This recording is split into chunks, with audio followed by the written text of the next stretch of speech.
Life is like a constant dance, a dance of interactions, both with others and with ourselves. Every word we speak, every gesture we make, and even the thoughts we think all are transactions. But what if I told you that these everyday transactions actually hold the power to transform your life? Would you agree? Yes, they do. Hello everyone, I'm Navneet Kaur. I'm a transformational coach and author of the book Dance Your Way to Better Connections.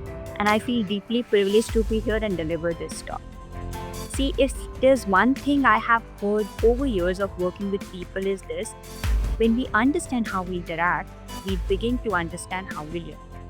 And one of the most powerful frameworks I use for this transformation is transaction analysis, and lovingly known as TA. It has several components I would be touching based on few of them in this session.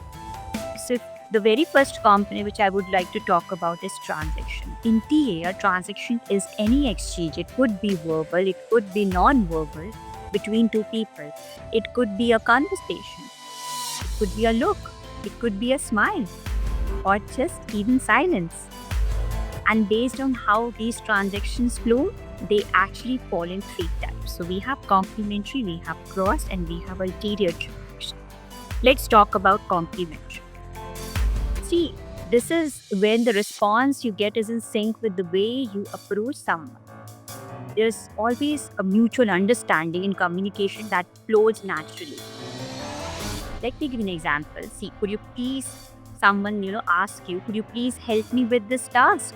Another person says, sure, I would be happy to help. No resistance, just cooperation. It feels good, doesn't it? So it's a complementary transaction. The second one is the crossed one, cross transaction. This is when the reply you get is not aligned with your approach. The tone, the intent, the energy doesn't match and often leads to tension and confusion. For example, you calmly ask someone, did you get a chance to finish the report? And they snap back with, why are you always checking on me? You meant it as a question, they took it as an accusation. This is how most everyday conflicts begin, isn't it? Not with intent, but with interpretation, right? So we have complementary, we discussed cross. The third is the ulterior transaction. They have hidden meanings behind words. These are layered conversations. The words, say one thing, but the real message is something else.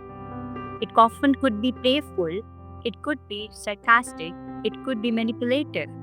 For example, if someone says, oh wow, you finished that on your own, I didn't expect that. They sound like they're praising you, but it leaves you with a feeling, a little off. There's a hidden message behind this mind, and we feel it even if we can't explain it. So always try to go for complementary transactions, try to avoid crossed and ulterior transactions. Now, another component I would like to talk about is ego states. Ego states are actually the source of behavior. The way we are reacting today is actually being decided when we were at the age of 5 or 6. And in the situations when we are reacting is actually already being felt when we were child, right? We are behaving from those particular ego states. So TA says that there are 3 ego states: parent, adult, child. We call it PAC, modern and transaction analysis. Let's talk about the very first one. That's the parent ego state. See, these are formed by what we saw and heard growing up. We internalize how our parents, teachers, or elders responded in various situations. For instance, you score your team member and later realize, gosh, I've sounded just like my dad. You are not your parent. You are operating from the parent ego state.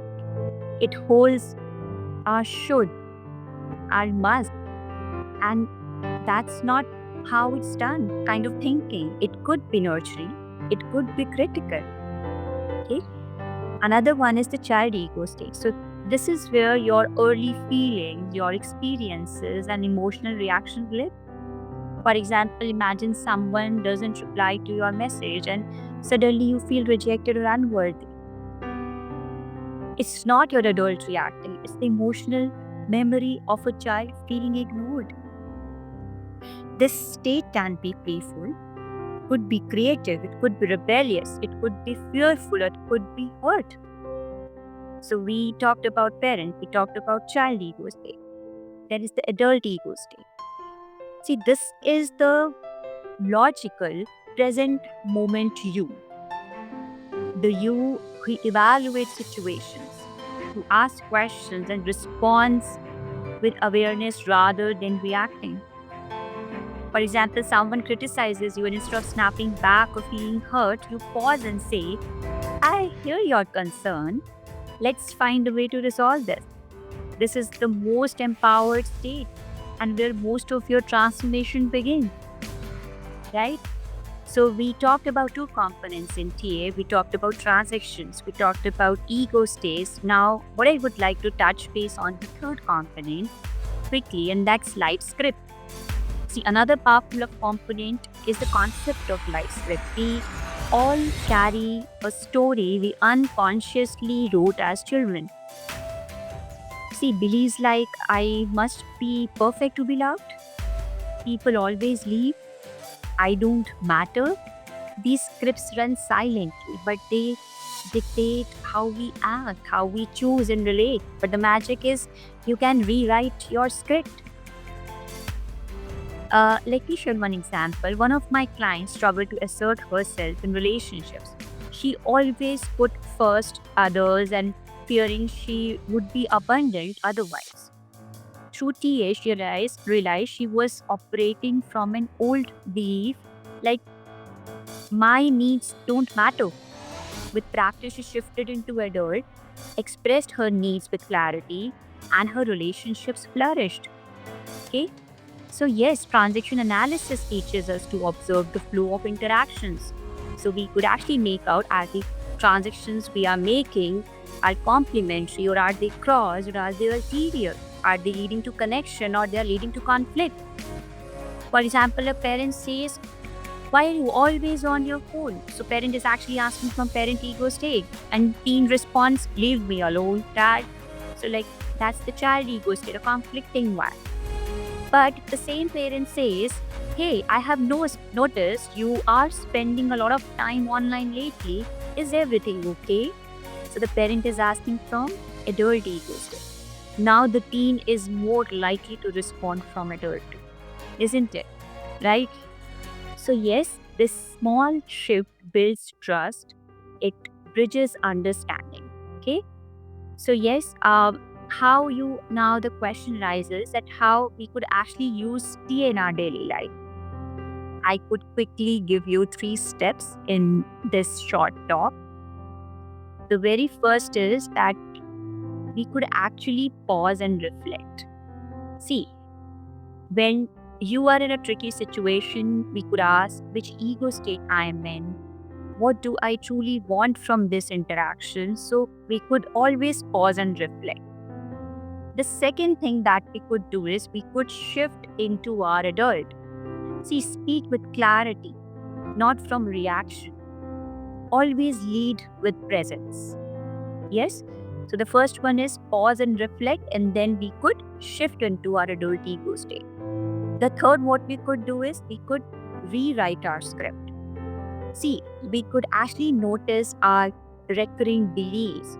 We could ask ourselves, is this belief serving me? If not, we can reframe it. We should reframe it. Let's choose a story that empowers, right?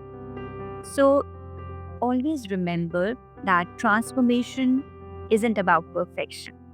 Okay? It's about small conscious choices that lead to big inner shifts. Yes. Whether you are a parent, you are a leader, you are a partner, or just someone wanting to live better, transaction analysis can be your guide.